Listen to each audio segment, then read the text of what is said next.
Essa obra do professor Paulo Barros Carvalho, ela tem uma peculiaridade, uma espécie de desafio, que é o desafio que restou para todo jurista autêntico, de certa forma, depois da obra de Kelsen. Aquilo que o professor Técio Ferraz chama de desafio kelseniano, ou seja, a crítica radical a, vamos dizer, o que ele chamava de ciência jurídica tradicional. Todo mundo que faz teoria do direito depois de Kelsen tem que, de certa forma, prestar contas a isso. Eu me lembro do Friedrich Miller, que o João Maurício levou para o Recife, falando: estamos com Kelsen para além de Kelsen. E era preciso o que ele chamou de uma metódica. Também o trabalho do professor Paulo tem esse quê, que eu podia chamar assim de heróico, de enfrentar, vamos dizer assim, ostensivos limites epistemológicos para construir um trabalho que possa, de alguma forma, contribuir para a qualidade do direito que se produz, do direito que se faz. E nesse sentido eu acho que ele é um enorme vitorioso, e a evidência disso é o impacto que a obra dele tem sobre toda uma cultura jurídica nacional. Eu vou começar pedindo a Aurora que apresente então o que ela considera os aspectos principais dessa obra, com o que ela vê aí, e como foi que essa obra, de certa forma, teve significância para ela e para o ambiente em que ela testemunhou esse impacto, né? Então, professora Aurora, por favor, tenha a palavra. Obrigada. Bom dia, pessoal, tudo bom? É uma honra para mim participar dessa mesa com meus ilustres professores, né? Ainda mais em homenagem aos 20 anos de uma obra que para mim foi um divisor de águas na minha vida, né? E eu tenho certeza que de muita gente que entrou em contato, né, com a obra. E, bom, agradeço o convite do Dr. Paulo, né? E para mim realmente é uma honra participar dessa mesa em homenagem aos 20 anos dessa obra, né? Bom, eu acho que o principal ponto assim, que eu poderia destacar para mim do livro é que o livro é um convite à reflexão, né? E a reflexão é a atividade mais nobre do intelecto humano, né? Mas ela é uma atividade, né? Quem entrou em contato com esse livro, né, não conseguiu ficar sem refletir sobre o direito tributário, né? E eu acho que essa é uma das principais contribuições do livro, porque você pode não concordar com as ideias que estão ali, mas com certeza, né, o professor Paulo consegue ali com as palavras nos dar o caminho para nós aprendermos a refletir sobre o direito tributário, né? E a reflexão, ela é uma atividade mental, né? Assim como outra, né? A gente tem atividade física, né, e atividade mental. Então, eu agora estou tentando entrar nesse negócio de corrida e estou vendo tanto que é difícil você se programar, né, o corpo fisicamente para começar a correr. E eu acho que com a reflexão é a mesma coisa. É uma atividade mental que você tem que ir indo aos poucos, você vai aprendendo aos poucos, né? E esse livro, ele dá, para mim, pelo menos, ele deu o start para começar a refletir sobre o direito tributário e depois sobre o direito como um todo, né? E depois a gente passa a aplicar isso também na nossa vida, né? Essa reflexão do direito tributário, quando a gente pensa em reflexão, o que a gente pensa? A gente pensa em questionar os pressupostos de base, né? Então, o que é o refletir? Refletir é você voltar, é um pensamento questionador dos pressupostos que estão formando o seu pensamento, estão construindo o seu pensamento, né? E é isso que o professor Paulo fez aqui nesse livro com o direito tributário. Ele questionou os pressupostos de base que fundamentavam toda a teoria do direito tributário, toda a construção da ciência do direito tributário, né? E deu um outro rumo ao pensamento jurídico tributário brasileiro Justamente por quê? Justamente porque questionou os pressupostos, né? Então, eu acho que esse é o primeiro ponto, é um convite à reflexão e é uma inspiração para todos nós, para nós refletirmos sobre o direito tributário. Coisa que hoje em dia não está muito em alta, né? Ninguém muito se preocupa com essa atividade, né, de voltar-se para os pressupostos. E eu acho então que isso é uma coisa muito grandiosa desse livro, porque você concordando ou não com a teoria que está aqui, pelo menos quem entra em contato com esse livro vai pensar sobre os pressupostos, vai pensar sobre a base, né, da construção de todo o raciocínio do direito tributário. E acho que o segundo ponto é pensar o direito como linguagem, né? Olhar para o direito como linguagem. Isso foi um avanço que se repercute hoje, até hoje, várias pessoas trabalhando com isso, e isso muda mesmo o jeito da gente lidar com o direito, o jeito da gente perceber o direito, né? A gente tem um arsenal, a gente pode definir, delimitar melhor onde começa e onde termina o direito, porque se ele é linguagem, eu tenho um suporte físico. Então eu consigo dizer, olha, o direito começa aqui e o direito termina aqui, porque eu tenho um dado físico, né? Eu vou falar, o direito é valor, mas o que é valor? Então eu não tenho aquele suporte físico, eu não consigo delimitar efetivamente onde começa e onde termina o direito. E eu dizer o direito é linguagem, eu tenho um dado físico para analisar, né? Então isso também é muito grandioso na obra. E pensar também o direito como linguagem nos possibilita usar todo esse arsenal da semiótica, da teoria dos valores, da teoria das decisões, de todas essas teorias que tratam da linguagem para estudar o direito, né? Então esse também é um ponto muito relevante. E o outro, eu acho, que é pensar que a incidência não é automática e infalível. Eu acho que esse, para mim, é o principal ponto aqui dessa obra. É entender a incidência como não sendo automática e infalível. Ou seja, eu preciso de alguém para quê? Para interpretar o suporte físico produzido pelo legislador, e não só o suporte físico produzido pelo legislador, mas também o fato, também, né, a linguagem do evento, né, que é trazida ao conhecimento do aplicador. Então, o que o aplicador tem conhecimento não é o acontecimento, né? O direito ele não incide sobre o acontecimento, ele incide sobre o quê? Ele incide sobre uma versão linguística do acontecimento, né? E a norma não incide automaticamente, a norma é uma construção. O intérprete vai olhar para o texto produzido pelo legislador e construir a norma a ser aplicada ao caso concreto.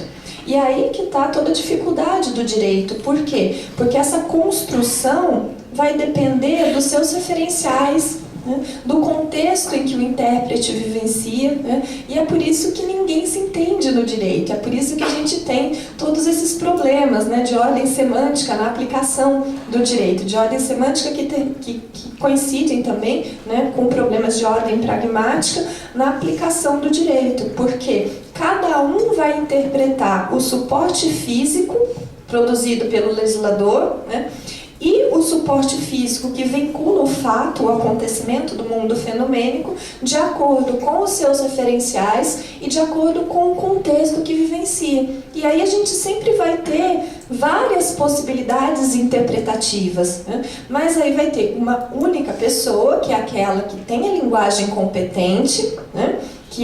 Que produz a linguagem competente, que vai dizer qual é a norma e qual é o fato sobre o qual a norma incide.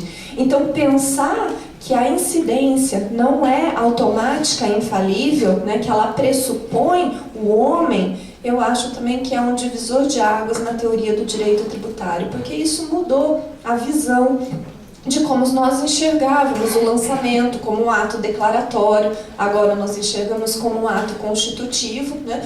E todas as consequências que isso traz para o estudo do direito, né? Que acaba com aquelas certezas absolutas que a gente tem em cima do texto produzido pelo legislador. Então, eu acho que para a gente começar os debates seriam esses os pontos que eu levantaria como principais aqui para mim na análise da obra. Bom, obrigado, professora. E vou pegar um gancho aqui da sua fala, de novo trazendo um pouco para Kelsen. Na teoria kelseniana, como na do professor Paulo Barros Carvalho, não há provavelmente atos declaratórios, tem sempre esse caráter constitutivo. De certa forma, a gente substitui o que seria um protagonismo metafórico de normas por uma consciência metodologicamente construída da ação humana.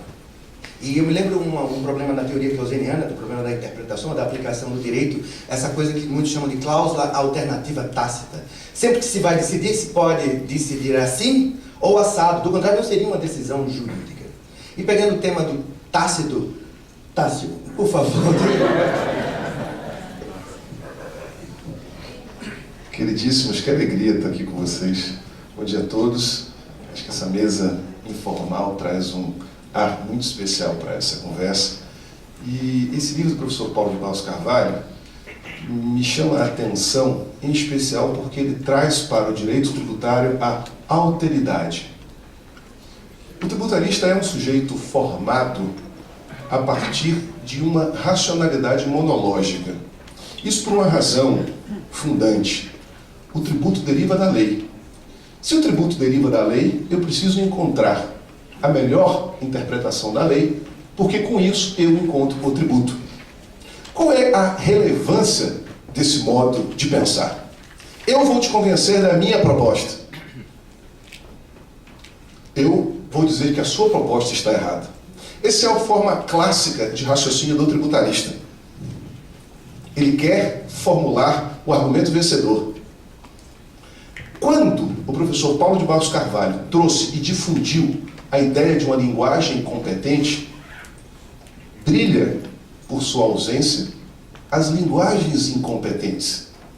As outras linguagens, os outros relatos que convivem paralelamente com aquele que faz trânsito em julgado. E por que isso é extremamente relevante?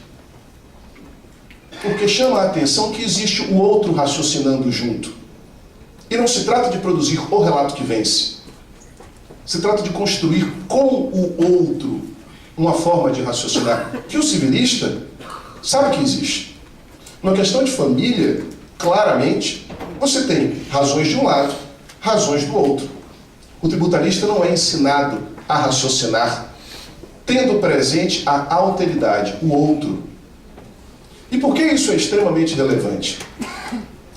Porque é a partir da compreensão do outro que nós teremos formas alternativas de solução de controvérsia em matéria tributária, que representam um impasse da ordem de 1,7 trilhão, que não se resolve, nem se resolverá, raciocinando na base antiquada do eu venço você. Que é uma forma que já está presente no direito tributário brasileiro, só que é extremamente restrita. A ideia de um ICMS genérico é uma quimera de manual. Toda grande empresa tem o seu ICMS. E o seu ICMS não é construído na lei, é construído mediante acordos. A grande empresa tem acesso, de forma republicana ou não, à negociação de regimes especiais. Isso é negociado. Quem acha que não existe acordo no direito tributário brasileiro nunca passou perto da advocacia. Existe, é extremamente importante que exista. Como é que se constrói um acordo? Entendendo que as duas partes têm razão. Isso é específico das grandes empresas em relação aos estados ou das empresas medianas em relação aos municípios. Todos negociam matéria tributária. E não se negocia matéria tributária, a menos que você decida fazer como o poderoso chefão, farei uma oferta que você não pode recusar. Neste papel terá a sua assinatura ou um pedaço do seu cérebro, A menos que você utilize uma estratégia como essa, pouco ortodoxa no mundo de hoje, você precisa entender que o outro lado também raciocina, também tem valores, também tem interesses e que precisam ser compatibilizados. Os grandes, por exemplo, a União Federal, que arrecada 52% só em termos de contribuição daquilo que é arrecadado no país, pode se dar ao luxo de ser arrogante, dizendo, não negocio com vocês pequenos, eu edito a MP do trilhão, mas eu não vou negociar a varejo. Não me interessa negociar a varejo. Me interessa negociar no atacado. Então eu pego algo que vale alguns trilhões, como reforma da Previdência, e suponho a sua ignorância, sem discutir que receitas compõem a receita da Previdência, sem discutir que gastos foram alocados na Previdência, simplesmente dizendo, para os inocentes, existe um déficit. Preciso de reforma da Previdência, no pior momento possível, feito de afogadilho, pressupondo o quê? A falta de alteridade. Não há o outro, eu não preciso respeitar a compreensão, a intelectualidade do outro, não estou falando nem direito. E aí, traz para si os ideologicamente engajados, dispostos a serem inocentes, por pura e simples falta de hábito de pensar que existe um outro raciocinando. Temas como esse não vão ser tratados com base em uma monologia, uma lógica simples. É necessário, pelo menos, que exista uma certa dialogia, a compreensão de que existem, pelo menos, dois lugares diferentes de raciocínio. Quem inaugura isso no direito tributário brasileiro com o livro Fundamentos Jurídicos da Incidência? Paulo de Barros Carvalho. E difundiu aquilo que todo aluno iniciante do IBET aprende logo. Linguagem competente. Ah, existe uma tal de linguagem competente, porque isso é extremamente relevante. Porque a filosofia europeia, que nos influencia especialmente, é monológica. Ela trabalha com a ideia de que direito tem lacuna ou não tem lacuna. Ela não se faz a pergunta, quem está raciocinando sobre essa lacuna? Quem está decidindo ou quem está estudando? Quem está estudando da perspectiva analítica, da perspectiva hermenêutica ou da perspectiva pragmática? Sendo que autores que tratam com filosofia oriental, por exemplo, Mircea Eliade, o sujeito que estuda do ponto de vista filosófico, yoga e outras figuras do tipo, ele chama a atenção para a circunstância de que aquilo que existe de mais contemporâneo na filosofia europeia é dizer o quê? A verdade é algo relativo. Uau! Que coisa extraordinária! Depois de Platão, 2.200 anos passaram para que o cara diga, olha, a verdade muda. Bacana. O ponto de partida da filosofia indiana é, olha, a verdade muda, tá? A gente faz o que com isso? Ah, ninguém é o dono da verdade. Legal, esse é o meu ponto de partida. E a gente faz o que com isso? Ah, eu posso me valer de certos instrumentos para, de certa forma, descondicionar a verdade. Ou, de certa forma, condicionar sobre outras perspectivas, que é uma indignação que meu amigo Tarek sempre coloca. Pô, tudo bem, a verdade muda o tempo inteiro, legal. E o que eu faço com as notas musicais? Que são as 7 notas musicais já há mais de 200 anos. Então, esse é o tipo de coisa que me parece ser o nosso desafio para frente. Pensar teoria do direito com humildade, porque eu tenho muito cuidado, eu gosto muito de teoria, eu tenho muito cuidado de não agir como um Mr. M. Como é que faz o Mr. M? O Mr. M ele diz, olha, os mágicos estão te enganando dessa forma. A gente tem que tomar cuidado porque o teórico, às vezes, ele pode dizer, olha, o mágico te engana dessa forma, mas ele não sabe que está te enganando, tá? Eu sou mais esperto que ele. Então, esse é o cuidado que eu acho que a gente tem que ter. Entender quais são as tramas do nosso discurso, mas o desafio que me parece de extremo relevo é entender a alteridade do direito tributário. Entender que, paralelamente à linguagem competente, existem outras linguagens. E como essas outras linguagens veem categorias como unidade, coerência, completude do sistema. Será que para tratar de validade eu preciso estar ou com Kelsen ou com Pontes? Ou será que cada um deles abordam uma perspectiva do aspecto validade e eu posso estar com dois, desde que eu entenda a função do discurso de cada um deles? Agora, há pouco a gente teve um semestre que foi muito desafiador, porque a ideia fundamental qual era? Colocar cada um dentro de uma perspectiva.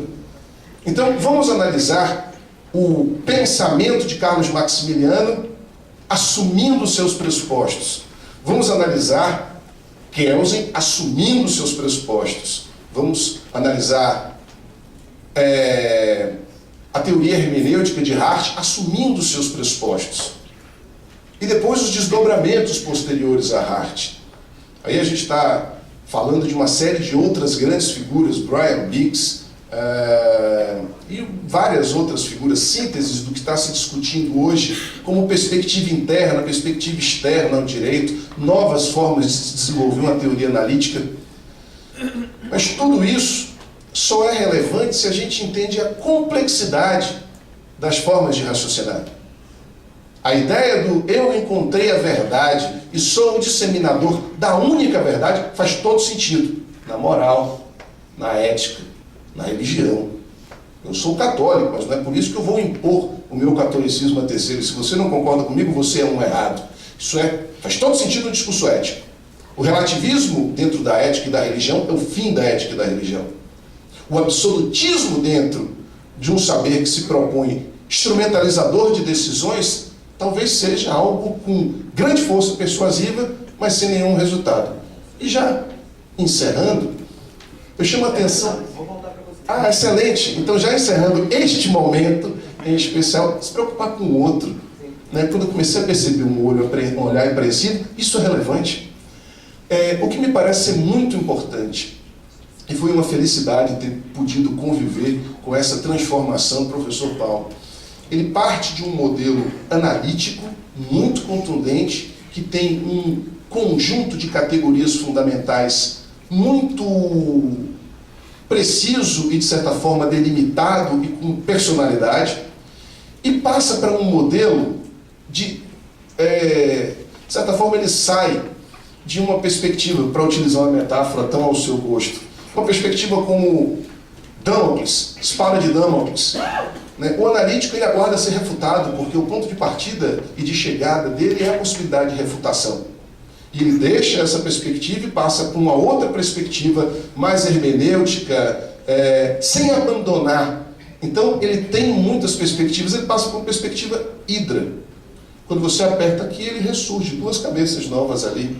Entendeu? Então, ele deixa uma perspectiva frágil e passa para uma perspectiva antifrágil, ou seja, o debate, a refutação, faz com que o modelo dele cresça em importância e em complexidade, no lugar de ser um modelo que simplesmente é refutado. A grande vantagem, me parece, é que fundamentos jurídicos da incidência marcam uma guinada em direção a um modelo não refutável. E talvez essa seja a grande sacada dele, que faça com que possa ter sentado nessa mesa um cético, um crente, um prático e tantas outras possibilidades, todos eles discutindo a obra dele, se identificando com parte dela, mas não com todo. Professor, muito obrigado. Volto a você, como já falei. Como se vê, o professor Tássio não tem nada de tácito. Ele não deixa quieto. E falando em alteridade, professor, eu vou virar para o outro lado. E vamos ouvir o professor Tarek, por favor. Bem, é mais uma vez um prazer imenso estar com meus queridos amigos nessa mesa, informal, mas dizer que está o professor João Maurício, ao meu lado, o professor Torquato, o professor Aurora, professor querido, mas especialmente os dois, o professor Tássio, o professor Chaves, com o professor Tássio, com o professor Torquato, o professor João Maurício, é uma oportunidade ímpar, porque, na verdade, eles três, junto talvez com o professor Eurico, que ali está, tenham sido os maiores, vamos trabalhar assim, dessa nossa geração, né? Coloco nessa perspectiva, os maiores incentivadores desses estudos. Então, a minha perspectiva de análise da obra é a obra do fundamento jurídicos da incidência, não do direito tributário. Acho que o tributário, eu sempre digo isso, é muito pequenininho, perto da obra maior, que é o fundamento jurídico da incidência. E lembro lá nos anos 90, quando, diante dessa obra, nós líamos os grupos de pesquisa e vimos que, nos nossos debates, e o professor Rico talvez participava mais ativamente comigo naquele grupo, eu vim depois, ele já vinha operando com o grupo já há um certo tempo, mas eu me lembro que isso causou em nós um impacto muito grande. Nós vimos que estávamos diante de uma verdadeira revolução científica, no sentido de Kuhn, e buscávamos agora, a todo momento, como reforçar aquele chamado núcleo rígido, que nós apanhávamos de todos os lados. Quando eu falo apanhávamos, sofríamos críticas de todos os lados. E aí eu me lembro também que eu sempre perturbando o professor Rico, que está mais próximo da gente, e ele me fez um convite junto ao professor Paulo para que nós saíssemos dos bancos acadêmicos da Faculdade de Direito e fôssemos à Faculdade de Filosofia e Letras, na USP, Torquato, João Maurício, já interessado, né, Tássio, nos temas que eles já trabalhavam lá no Recife, fazendo a linha com o professor Lorival Villanova. Mas eu me lembro que nós fomos lá e fomos ter aula com o professor José Luiz Fiorin. E o professor Eurico está aí para não deixar mentir. Eu me lembro que nós chegamos lá de terno, na faculdade, e era uma faculdade de filosofia e letras. Vocês imaginem o que nós encontramos pela frente, um monte de sujeito que, entre aspas, vivia no mundo da lua. E eu me lembro que lá, nós chegamos na sala de aula, o professor Eurico não demorou muito, né, professor Eurico? Você ficou, acho que 1 ou 2 aulas, depois desistiu, mas eu falei, não, tem que compreender melhor isso. E eu me lembro que eu nada entendia do que se passava ali. Eles estavam analisando, naquele semestre, se bem lembro o professor Eurico, a obra de Guimarães Rosa, Grande Sertão Veredas, e analisando todas as categorias enunciativas na obra de Guimarães Rosa. Ô, gente, nós falamos aqui em enunciação, em enunciado, oposição um do outro, em dados de quadro de oposição, fazer, não fazer, e eles analisavam isso na obra de Guimarães Rosa. Vejam, para mim, que até hoje não compreendo Guimarães Rosa, compreender o que eles falavam sobre Guimarães Rosa foi um desafio imenso. E eu me lembro que a todo momento eu saía da aula, era ou segunda-feira ou terça-feira à tarde, a aula era segunda-feira à tarde, e na terça-feira eu tinha um grupo de estudos. E eu me lembro que nós chegávamos com aquelas colocações todas, o grupo era pequeno naquele momento, mas nós chegávamos com as colocações todas e o professor Paulo, que tinha nos mandado para lá, simplesmente ria, com um sorriso simples, aquele sorriso meio amarelo. Professor Paulo, nós vamos lá e analisamos isso. É por aí mesmo. Era a frase que ele falava. Era basicamente essa. Vocês estão no caminho. Porque nós queríamos reforçar esse núcleo rígido da teoria dos fundamentos do direito da incidência. Ou seja, qual seja esse núcleo rígido? A linguagem como constitutiva do mundo, naquele momento, em 97, 96, 97. E aquilo caía para nós como uma luva, o que nós aprendíamos lá. O fato foi que nós fomos estudando aqueles temas, daí surgiram aqueles conceitos todos de enunciação, em que o professor Rico trabalha de maneira brilhante no lançamento tributário, e isso vai, lançamento tributário no Precisão da Decadência, e isso vai, de certa forma, nutrindo todo o nosso grupo em pesquisa em relação a esses temas. E eu fui para um caminho que talvez eu ache interessante, daí o marco dessa obra, Tássio, Charles, e agora a Aurora, falo no nosso nome, nas nossas visões de mundo, nos nossos trabalhos. O professor João Maurício, o professor Torquato, já vem mais ou menos com isso, de certa forma, pronto do Recife. Mas nós adquirimos isso com o professor Paulo. O professor Paulo foi o nosso grande mestre. E, por exemplo, trabalhar com os atos de fala deôntico, trabalhar a teoria pragmática, veja, vindo de uma escola analítica, professor Eurico, né, quando nós ficávamos lá analisando, vendo a linha do seu traço e fazendo já esse gancho nessa colocação, nós vimos uma escola analítica, ao lado deles que vinham numa escola, vamos trabalhar assim, pragmática, com o professor Tércio, na linha da retórica, e eu fui me encontrar depois trabalhando com teoria dos atos de fala, que é uma linha totalmente pragmática, que nós partimos de uma linha analítica com o professor Paulo, trabalhamos numa perspectiva semiótica pura mesmo lá, com a teoria do Fiorin, professor Fiorin, na USP, e fui me deparar com uma linha de raciocínio que mantém justamente todas essas teorias em contato quando eu fui ler e trabalhar com a obra de Austin, do quanto dizer é fazer, ou como fazer coisas com palavras, e que me remeteu a uma obra de Hart. Pronto. Então eu estou querendo fazer essa linha para trabalhar com todos esses autores e a tradição nossa jurídica, que é justamente uma frase numa obra apartada de Hart, que é a atribuição de responsabilidades. É um artigo dele publicado em inglês, somente numa coletânea, em que Hart, numa nota de rodapé do livro, já diz, com todo espanto, a seguinte frase, é uma nota de rodapé de Hart, em que ele fala que é de se espantar como os juristas, e acho que esse artigo é de 55, 60, como os juristas até hoje vislumbram uma declaração em direito apenas como uma declaração, uma mera declaração, quando na verdade uma declaração em direito tem uma força locucionária de criar um novo estado legal de coisas. Ou seja, declarar em direito é declarar e constituir em rigor um novo estado legal de coisas. Ele fala, quando o juiz diz João matou José, ele não declara nada, ele constitui o homicídio, e isso para nós cobra de fundamentos, ganha aquele argumento de autoridade em Hart, fundamental para nós, que o professor Paulo, ao mesmo tempo em que isso se desenvolvia na Europa, ele desenvolvia aqui. Então, talvez, num momento de vanguarda, trabalhar com isso e aplicar isso ao campo do infeliz direito tributário. Digo infeliz porque é muito pobre perto daquilo maior, que se chama Teoria Geral do Direito, que eu ainda creio na existência dela com toda essa força.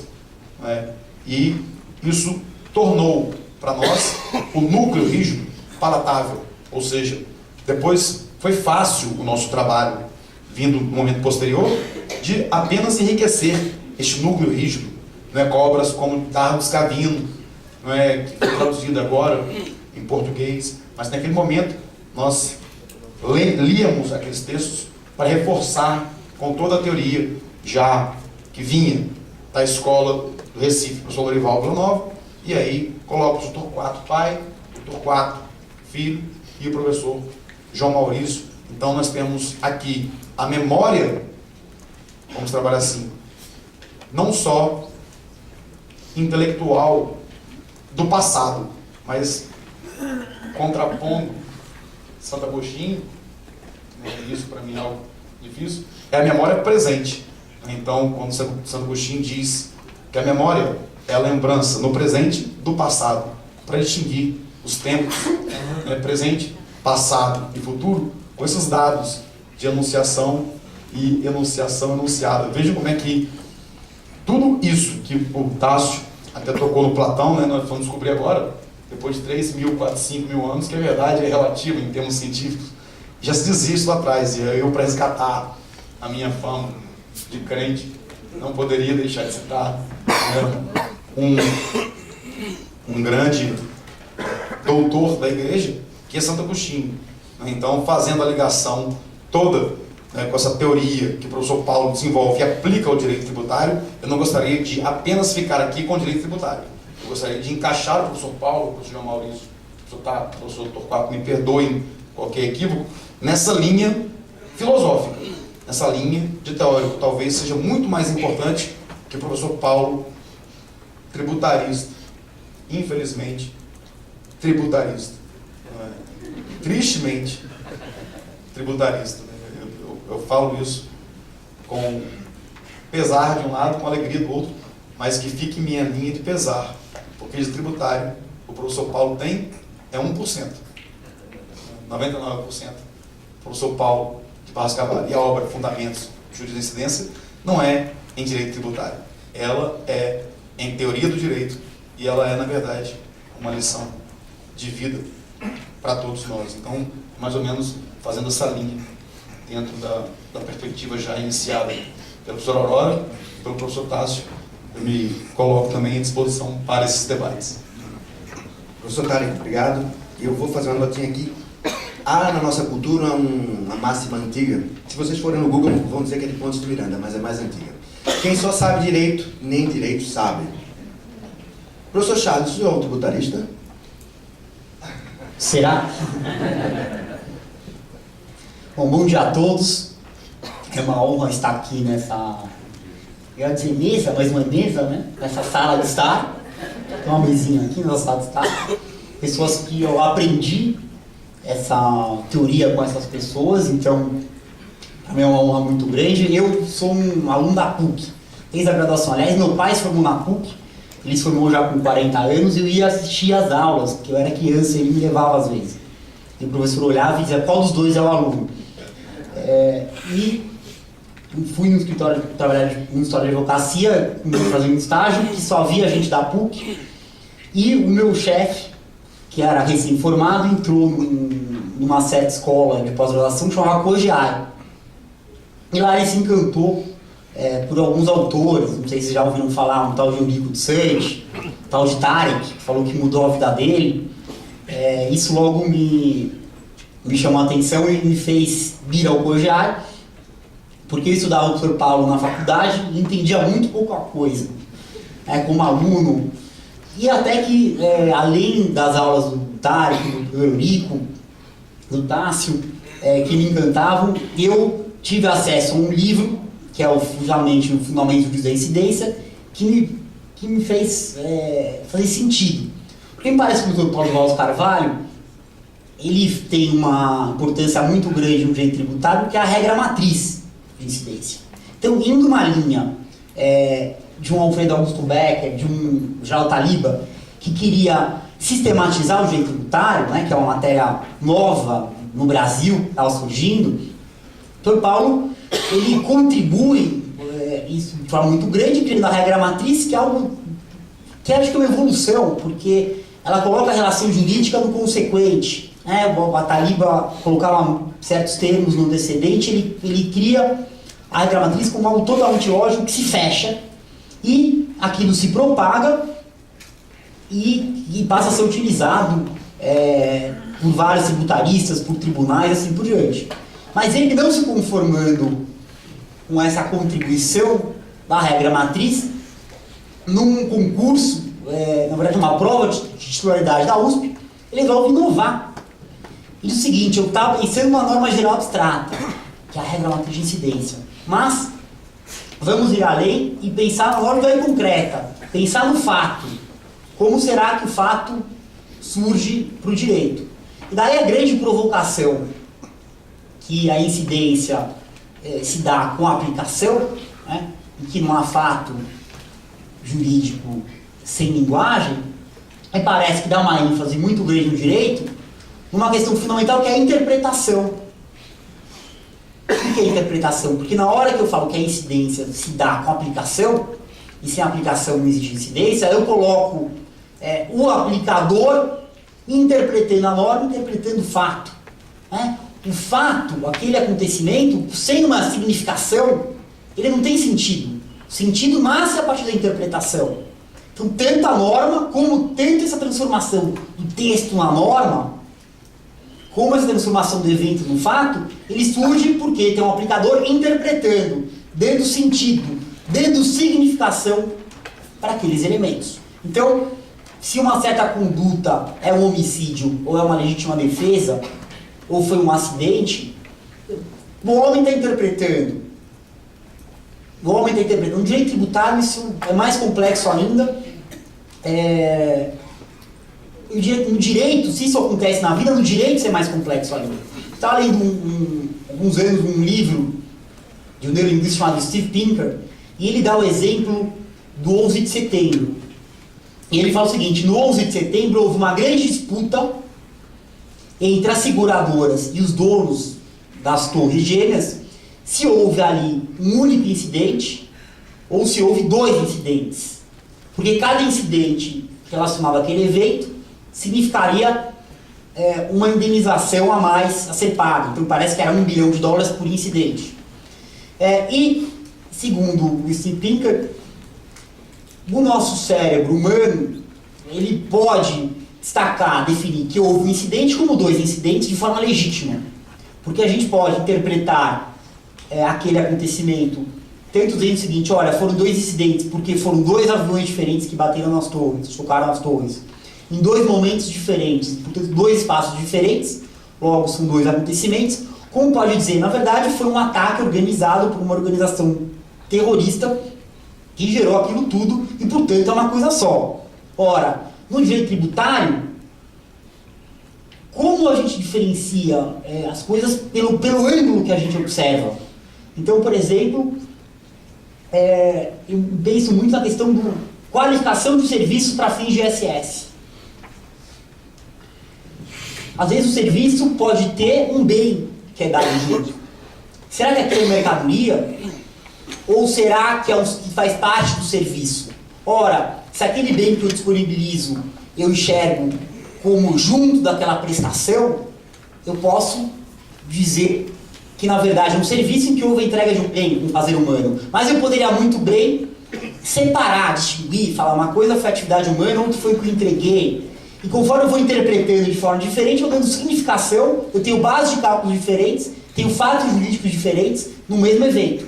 Né? Não à toa que existem os conflitos de competência. Por que existem os conflitos de competência? Porque as autoridades interpretam de forma distinta aqueles mesmos eventos. Então, o Estado falando que é circulação de mercadoria, o município dizendo que é uma prestação de serviços. E quem vai definir aquilo? Quem vai definir é o Poder Judiciário. E o Poder Judiciário muda de interpretação. O Supremo Tribunal Federal dizia, num primeiro momento, que o software, para ter incidência de semestre, era ter um suporte físico. Depois, numa liminar, numa cautelar de uma ADIM, diz que eu posso ter software, o ICMS incidindo sobre software, mesmo sem suporte físico, meramente por download.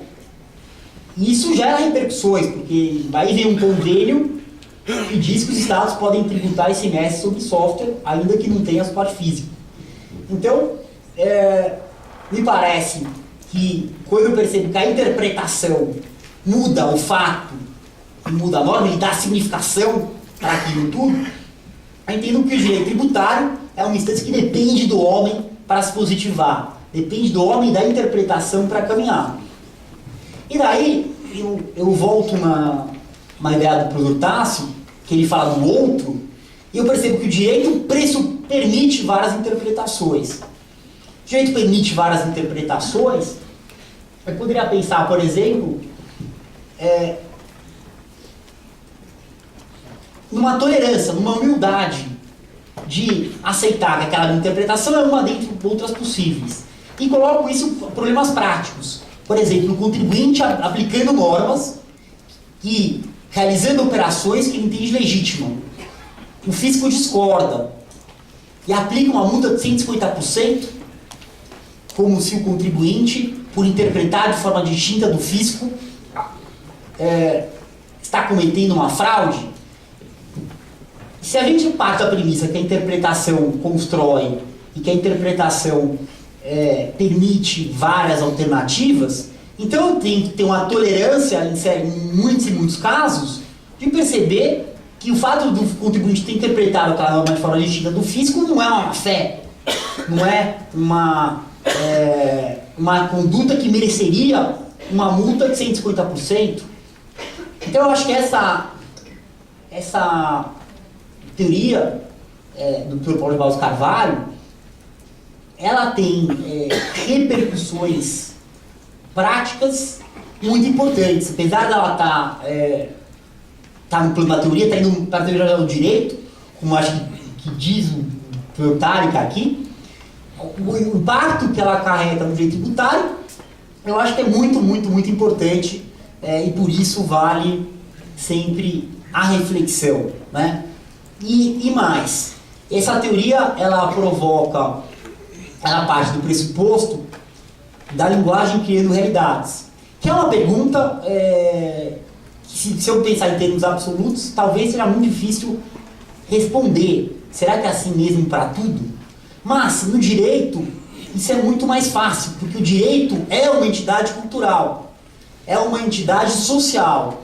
Então, o direito, como produto cultural, parece que não dá para ter direito sem o homem interpretando e sem a linguagem do homem criando. Então, para o direito, eu me convenci que o homem tem que aplicar a norma geral abstrata, construindo a norma geral concreta, e por meio da interpretação que vão construindo aquelas realidades. Eu acho que é isso, aquelas realidades jurídicas. Eu acho que isso está na essência do fundamento da incidência. Eu diria que, para mim, mudou meu jeito de ver o direito. Eu posso não aplicar na prática de forma explícita, muitas vezes. Porque a gente tem que querer chegar ao resultado, né? A gente está falando para uma plateia, está falando para um patos, que a gente tem que convencer. Mas, sempre, o modo de interpretar o direito, particularmente, é que está me influenciando o modo de construir, de realizar as diversas aplicações jurídicas. Então, é uma honra ter a oportunidade de expor esse meu ponto de vista, essa minha interpretação sobre esse livro tão importante. E, por enquanto, vou agradecendo a atenção de todos. Obrigado.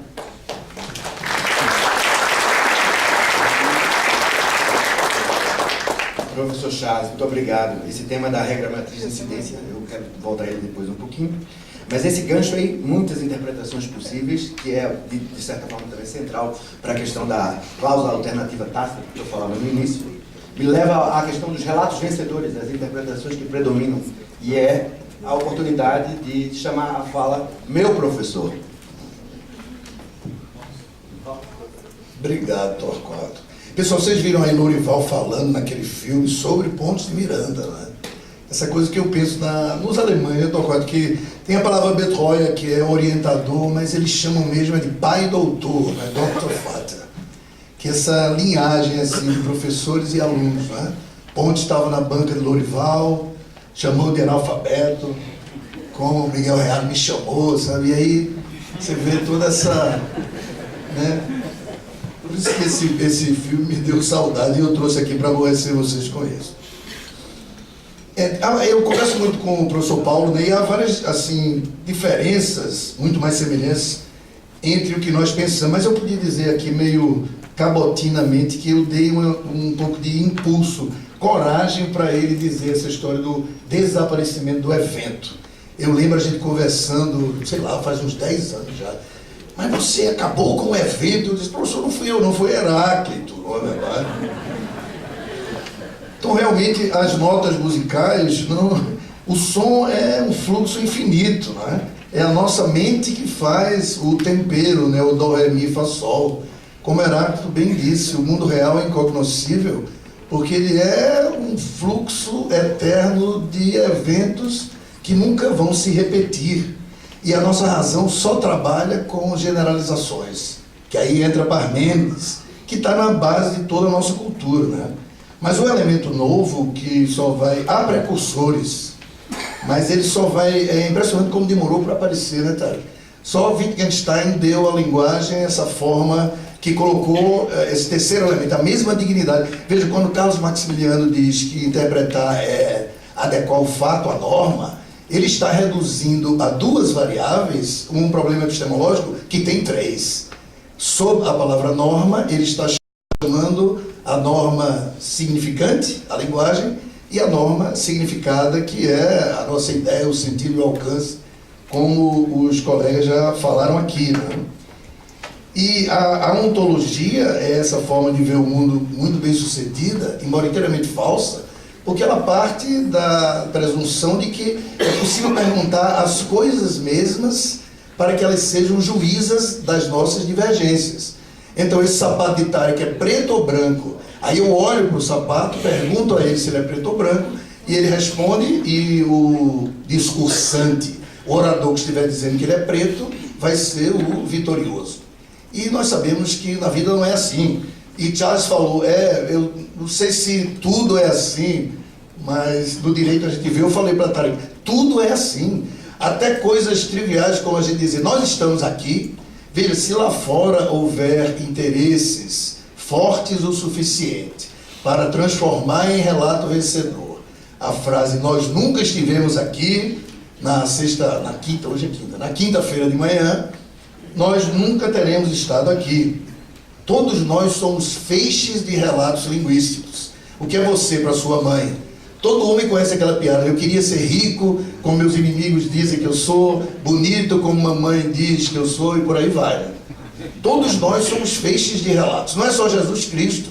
Meus alunos perguntam, Jesus existiu, professor? Claro, Jesus é um feixe de relatos, embora de pessoas que não o conheceram, como os 4 grandes evangelistas aceitos pela Igreja Católica, e os apócrifos, e esses relatos se digladiam para que nós tenhamos isso que o senso comum chama de realidade.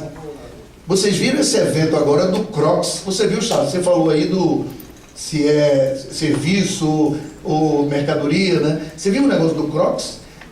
Se o Crocs for definido como um sapato impermeável, embora seja furado, vai incidir é um negócio inacreditável, os tributaristas. Depois falam de nós, que nós filósofos vivemos na maionese.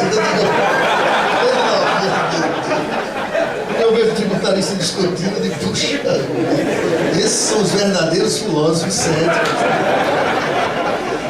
Eu digo o contrário de Tarek, felizmente, alegremente tributarista e não tristemente.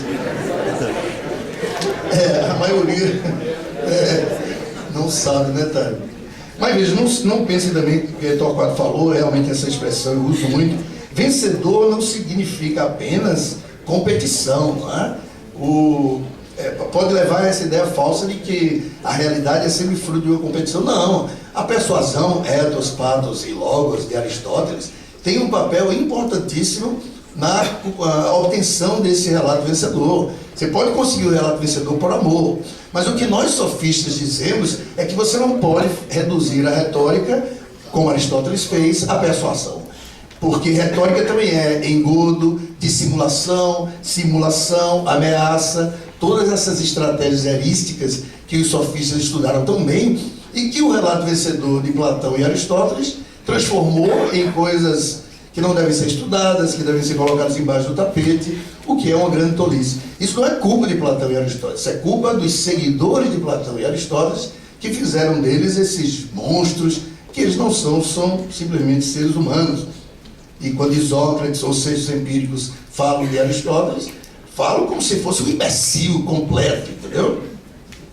Mas aí eu me lembro de Miguel Reale, né? Eu lendo, Platão disse que o mundo real não existe, o que existe são ideias. Aí eu fiquei deprimido. Aí o professor disse, meu filho, se você acha que Platão, está lendo Platão e acha que ele é um imbecil, cuidado que provavelmente o imbecil é você. E eu nunca me esqueci disso. E finalizando, a segunda coisa é que esse relato vencedor não é fruto de competição, e a segunda coisa é que ele é temporário.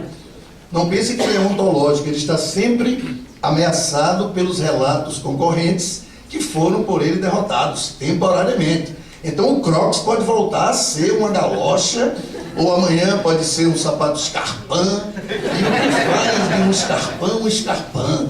Isso é um problema seríssimo, né, da essência das coisas. E Russell, né, que era um fumante inveterado, ele fica se perguntando, o que faz de um cinzeiro um cinzeiro? Parece papo de filósofo doido, né? Mas, felizmente, Edmund Russell não era um tributarista, né? Bom, obrigado, professor João. Bom, a gente deve iniciar agora uma etapa mais rápida, vamos dizer assim, e eu vou provocar. Na verdade, a obra do professor Paulo é uma obra densa, difícil, e para iniciar nela, a gente tem que ter uma disposição de espírito bastante específica.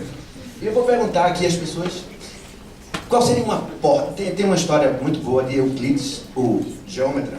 Ele foi professor de Ptolomeu I do Egito, e de certa forma o rei queria, não tem uma forma de eu conseguir esse conhecimento mais abreviadamente, e ele respondeu que não há estradas reais para a geometria. Talvez não haja uma estrada real para a obra do professor Paulo, um caminho de atalho, mas eu vou provocar. Se vocês, pensando em ajudar um iniciante, pudessem mostrar uma porta ou uma janela, que porta e janela seria essa? Professora Aurora. Eu acho que é o próprio livro do professor Paulo, né? Porque a gente tem que começar de algum jeito, né? Tem que começar a ler, né? E no começo é difícil mesmo, eu digo por mim, nossa, eu lia e eu falo assim, hoje vocês têm sorte, porque nós temos sorte, né? Porque tem muitas pessoas trabalhando com essa teoria, então tem muita bibliografia, mas quando nós começamos não tinha bibliografia, né? A bibliografia era muito escassa e era muito difícil mesmo essa linguagem. Eu lembro na graduação, quando eu tive contato com a obra do professor Paulo, eu já abandonei de imediato. Falei, não, isso aqui não é pra mim não, né? Povo louco, né? Imagina. E aí depois, com o tempo, né, entrei no IBET, e aí no IBET esses conceitos a gente tinha que trabalhar, porque tinha que responder as questões, né? Então tinha que estudar. E na época eu sentia muita dificuldade e um dia eu cheguei para o professor Paulo e falei, professor Paulo, né, como que eu faço para entender melhor a sua teoria? Né? E aí ele falou, olha, Aurora, leia Lorival Villanova.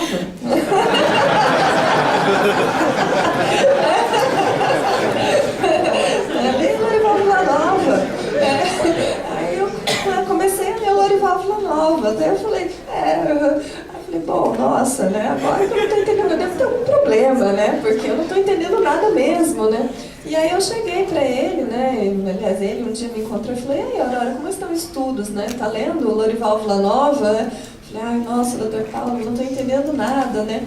Aí ele disse assim para mim, né? Olha, Aurora, o negócio é o seguinte, você tem que ir lendo, fingindo que está entendendo, né? Você vai lendo fingindo que está entendendo.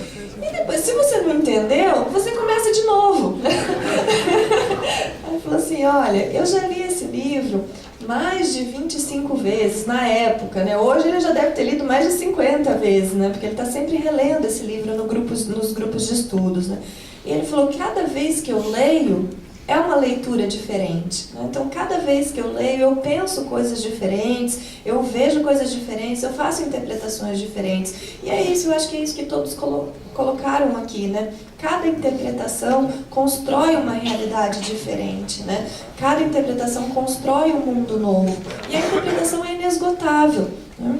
Então a gente começa lendo, né? Hoje eu releio Fundamentos, eu penso em outras coisas. Por quê? Porque os referenciais culturais mudaram, né? O contexto muda e são com eles, com o contexto e com os nossos referenciais que nós olhamos o mundo, né? E que nós construímos a realidade para nós, né? Eu também tenho plena convicção de que a realidade não passa de uma construção, de que tudo não passa de uma construção, né? Até as notas musicais, né? Elas são construções, porque se a gente pensar no som, o que é o som? Né? O som é uma onda, ele está aqui acontecendo, né? Se a gente conseguisse enxergar, né? A gente ia ter um mar aqui, né? E as coisas se movendo toda aqui, e o som chegando no nosso ouvido, né? O que chega no nosso ouvido? É uma onda, é fisicamente, né? E aí nós interpretamos essa onda, o nosso cérebro interpreta e nós construímos o som na nossa cabeça, né? Então o som, ele só existe dentro do intelecto humano. Aqui fora, o que a gente tem é uma modificação, né, física, né, do mundo. E isso foi uma coisa também muito complicada, assim, para eu entender da teoria. Eu lembro que eu tinha aula com o Tarek, né? O Tarek batia assim na mesa e falava assim, essa mesa não existe. Eu falava, não. Imagina, você estava fazendo mestrado, né? Em direito tributário, o que você está esperando? Que o seu professor fale, né? Sobre, sei lá, PIS, COFINS, ICMS, sei lá, qualquer coisa, né? Aí chega um homem lá na frente e fala, essa mesa aqui não existe. Eu falava, não, o que é isso? Né? Imagina, vocês estão de brincadeira comigo, né? E hoje eu estou aí repetindo para todo mundo que a mesa não existe, né? Então, isso é contagiante, viu? É contagioso, né? Mas eu acho que a primeira etapa é isso, é começar lendo, né? A dica é começar lendo, fingindo que a gente está entendendo, né? Que no final dá tudo certo, no final a gente vai construir uma interpretação e vai entender aquilo e vai seguir com as nossas construções e vai aprender a refletir, né? Que eu acho que é isso que é o importante aqui desse livro. Mesmo não concordando, a gente tem esse aprendizado da atividade de refletir. Obrigado. Eu vou seguir a mesma ordem que eu distribuí antes, só que eu vou confessar que eu estou altamente decepcionado. Eu pensei que essa história de finja que está entendendo, ele tinha dito assim na miúda, para mim só, mas Charles já disse que ele disse para ele também. Então, isso aí é uma tristeza. Mas olha, e um aspecto muito importante da presença do professor Paulo é esse jeito dele saber trazer a pessoa para produzir. Isso é uma coisa de uma habilidade incrível. E o fato de que estejamos todos aqui é uma prova absolutamente óbvia do poder que ele tem de agregar e fazer acontecer. Para não falar muito, o professor tá. Que beleza isso aqui, né? Um ponto que eu gostaria de chamar a atenção como caminho de acesso ao pensamento do professor Paulo é um diálogo com o exemplo do professor Paulo. Que o aspecto fundamental do exemplo dele, inclusive quando eu fiz uma saudação a ele aqui no 3º, 4º, 5º congresso, um desses aí, eu chamei a atenção para o diálogo que ele conseguia estabelecer com as coisas. E essa questão do diálogo é tão forte, é tão intensa, que a gente tem que tomar cuidado para observar muito mais a conduta do professor Paulo em relação ao conhecimento, em relação ao estudo, em relação à vida, como algo muito mais importante do que o conjunto de ferramentas que o professor Paulo bolou em um determinado momento da sua vida. Eu chamo a atenção para muitas pessoas que não têm proximidade com ele, que o professor Paulo do curso é completamente diferente do professor do Fundamentos, que é completamente diferente do professor Paulo do Direito Tributário, Linguagem e Método. E qual é o aspecto fundante disso? É um sujeito que não para de crescer. É um sujeito que não abraça um relato vencedor. Ele está ao tempo inteiro dialogando com os outros relatos vencidos, porque isso pode mudar. Então não é um sujeito que descobriu, uau, linguagem é muito relevante, me abracei nessa e esqueço o resto. Qual é, do exemplo do professor Paulo, aquilo que eu trago para mim todos os dias? A constância do diálogo. Não é porque eu gostei muito de Kelsenhart que eu vou esquecer que depois dele veio um sujeito chamado Haas, que é interessante, que hoje em dia tem um cara de 40 e poucos anos nos Estados Unidos chamado Scott Chaparral, produzindo coisas muitíssimo interessantes, que tem outros brasileiros desenvolvendo filosofia, além desses dois monstros, que na minha opinião são as minhas principais referências intelectuais, depois do professor Paulo de Barros Carvalho, esses dois aqui, tá? Não tenho outra, mas estou atrás o tempo inteiro. Então foi estando atrás o tempo inteiro que eu descobri Waldron, Walsall, descobri Claude Michelon, descobri outras figuras interessantes que estão produzindo, porque foi isso que Paulo fez. Então, no lugar de pegar o enlace intelectual amoroso Paulo Lorival e criar o meu enlace intelectual amoroso, intelectual, mais do que amoroso, o Fader, para João imediatamente, ou para Torquato imediatamente, que seria muito mais fácil, seria muito mais simples, não me acomodar com o relato extremamente sedutor. Vocês viram o João falando agora. É muito sedutor. É muito fácil agarrar este relato que venceu o titular e esquecer de outros relatos que são produzidos hoje. Essa me parece ser a principal referência do professor Paulo de Barros Carvalho. A necessidade de estabelecer um diálogo constante. E isso leva à tolerância, inclusive a tolerância com as próprias crenças, porque o indivíduo que reformula o direito tributário dentro de uma perspectiva analítica decide sair do conforto do eu que domino esse instrumental, sou capaz de apontar todas as incoerências dos usos tributários em geral para ser um cara do não tenho mais certeza, talvez. Esse me parece ser a principal porta de entrada. Então, finja que está acreditando e releia. Finja que está acreditando e converse com o cara do lado. Finja que está acreditando e não pare de ler outros autores. Tá? Imitar ele muito mais no exemplo do que na pura e simples reprodução conceitual. porque ele não reproduziu pura e simplesmente Lorival. Lorival legitimou muito da criatividade dele. E vocês não andam observando o professor Paulo reclamando. O único aspecto, eu adoro o Congresso de Tributário, o único aspecto que me incomoda profundamente no escritório de tributária, a alíquota do PIS está muito alta. Ai, o COFINS está terrível. Ai, porque o ICMS está tão caro. Tadinho de você. Está todo mundo querendo que a alíquota do ICMS aumente, que seja um desastre para todo mundo ganhar dinheiro. Se fosse um congresso de empresários, maravilha. Congresso de advogado tributarista reclamando de tributação alta, pelo amor de Deus, isso não tem cabimento. Fingimento puro. Vocês não vão encontrar o professor Paulo de Barros Carvalho fingindo assim para vocês. Esse é outro exemplo. Se vocês virem palestras minhas reclamando de tributação, interna que está doido. Entendeu? Porque isso não é o discurso que nos cabe. Diálogo, pessoal. Diálogo constante. Inclusive com os relatos não vencedores. As crenças em verdade absoluta podem ter a sua utilidade. Por quê? Ser único e completamente absolutista do ponto de vista da incerteza. Dialogar sempre, inclusive com o outro. Tolerância sempre. Obrigado, a gente tem que acelerar rapidamente. Eu vou dar a ideia em 1 minuto mesmo. Compreender a porta de entrada. É o que o João Maurício uma vez me ensinou. E eu, como professor, posso falar para eles. É a hora que ele me ensinou. O livro dele, ele citava o tempo inteiro Nikolai Hartmann. E eu fui ler Hartmann, porque ele citava o tempo inteiro. Primeiro, que é uma leitura dificílima. E segundo, que eu compreendi muito pouco de Hartmann.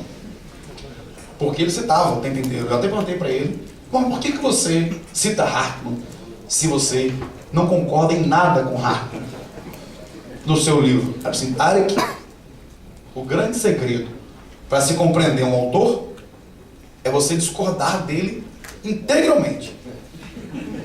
Aí você tem alguém para criticar. E assim foi a minha, se é o que eu posso dar uma dica nesse jogo. Essa é ler o professor Paulo Fundamentos, discordando de tudo que ele fala. Ali você vai ver que quem está errado no final é você. A questão do Platão, do professor Miguel Reale. Mas é mesmo. Então é o tempo inteiro ler o professor Paulo no sentido de discordar, mas sempre com muito respeito, porque acharam uma falha no texto dele. Nós estamos aí tentando, de quanto tempo, hein, Aurora? Achar a falha no texto do São Paulo. E a segunda dica que eu daria é a queridíssima e belíssima professora Aurora. Leiam Teoria Geral do Direito, que é a dica que eu dou aos meus alunos da graduação. Vejo uns aí, né? E eu fico feliz por isso, mas sempre indicando o texto e o livro da professora Aurora, que é a porta de entrada para quem queira compreender efetivamente o professor Paulo de uma maneira mais palatável. Mas eu digo, se fosse fácil, nós estaríamos aqui. Quer dizer, o professor Paulo diz isso. Se fosse fácil, para que estudar? Para que escrever? E para que fazer mestrado, doutorado, ir para congresso no final de ano complicado, como sempre? Perfeito? Então essa seria mais ou menos a colocação que eu teria que fazer. Professor Charles. Eu ia dizer, leiam Aurora, o Tarek foi mais rápido. Mas eu acho que me parece que esse livro do Dr. Paulo de Barros Carvalho, Fundamentos do Livro da Incidência, é um livro que ele é totalmente lógico. Ele tem um desencadeamento que uma premissa gera outra. Então, se a pessoa... ali está o núcleo rígido da teoria. Então, eu diria que é um livro denso, concentrado. Então, se a pessoa inicia pelo livro e percorre até o final, há todo um desencadeamento que as premissas vão se explicando e vão chegando a conclusões. Se P, então Q, se Q, então R, se R, então S, assim por diante. Então, a pessoa compreende a teoria pelo livro. Eu acho que é um livro excelente para se compreender o construtivismo. Em outros livros, por exemplo, um curso de Direito, há vários temas que estão nos diferentes capítulos. Mas nesse, ele sistematiza a teoria dele. Então eu acho um livro interessantíssimo para quem quer compreender o construtivismo. E finge que está entendendo, talvez se convença disso. Isso também é bom. Tem audácia intelectual.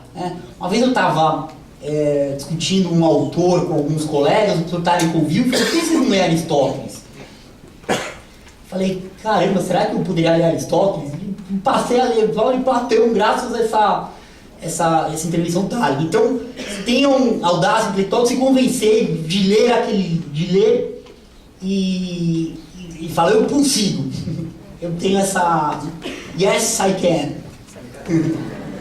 Então era isso que eu queria colocar. Eu sei que tem que estar terminando. Professor João, eu sei que não é propriamente um discípulo, mas um co-mestre, mas se tiver uma palavra sobre isso também ajuda. Não sou jovem o suficiente para ter sido discípulo de Paulo, né? Infelizmente. Eu queria chamar a atenção dos colegas aqui para essa coisa que eu admiro tanto, que é o IBET, sabe? O IBET é um grupo de pesquisa, o maior grupo de pesquisa do Brasil, privado, sem apoio do CNPq e da CAPES, que tem um direcionamento, tem uma estrutura epistemológica, né? E, quer dizer, além da parte teórica, que nós já elogiamos bastante, que, afinal, isso é um discurso epidítico, né, o professor Paulo, mas tem essa parte prática, né? Além de ser um grande advogado, de ter também construído esse grupo de pesquisa que hoje está em vários estados da federação, né? E que é uma experiência única no mundo. Eu não conheço nada parecido. E os estrangeiros ficam admirados quando tomam contato com isso. Para os mais jovens, seguindo a orientação, disciplinado que sou do nosso presidente, que gosta de advocacia também, sabe? Então, tem um livro, Pareceres sobre o crédito prêmio de IPI. O azulzinho é muito legal. Tem um parecer de Paulo, tem parecer de Heleno Torres, de Pérez Ferraz. Eu recomendo que vocês leiam esse parecer de Paulo, curtinho, uns 15 laudas, que é uma aplicação prática, bem objetiva, de toda essa coisa mais complexa. E como eu dizendo para Charles, eu acho Platão muito mais fácil do que Lourival Villanova, né? Mas muitíssimo mais. Platão é fácil de ler, até divertido, e além de tudo ele tem talento literário, não é? E também me lembrando do professor Lourival sobre essa questão do estilo, né, que Tarek mencionou, um último comentário. Lourival dizia: meu filho, esse negócio de advérbio de modo é para poetas. Para que você faz? Primeiramente. Você não está começando? É claro que é primeiramente. Finalmente. Tira isso, tira portanto. Tira essas coisas todinhas. Escreve direto e pá. Por isso fica meio árido, né? Mas era pensado, todo esse estilo, né? Lourival sentava na máquina, né, Torquato? Ele escrevia assim, ficava lendo os livros espalhados no chão. Não tinha computador. Depois ele escrevia um texto, uma página ou duas, exatamente como ia já para a impressão, sem um erro, sabe? E sem consultar nada, ele espremia, ficava assim, que ele sofria de uma dor de cabeça com Tomás, aí chegava o negócio prontinho, ele já estava com o trabalho do dia concluído. Cada um tem o seu jeito, né? Mas o professor era assim. E eu acho que Paulo pegou muito desse estilo, e isso dá uma relativa aridez, né, ao texto. Bom, nós estamos com o tempo esgotado, já estamos na interpretação extensiva de 5 minutos que viraram 10. Então eu vou, na verdade, dizer uma única coisa final. Nós temos, eu acho, uma herança muito forte na privatística da teoria do fato jurídico. Quase sempre é um modelo que serve para encobrir a interpretação. O que acontece na teoria do professor Paulo é que ela expõe o problema da interpretação. Aquilo que mostra que é uma performance humana e não normativa no sentido abstrato.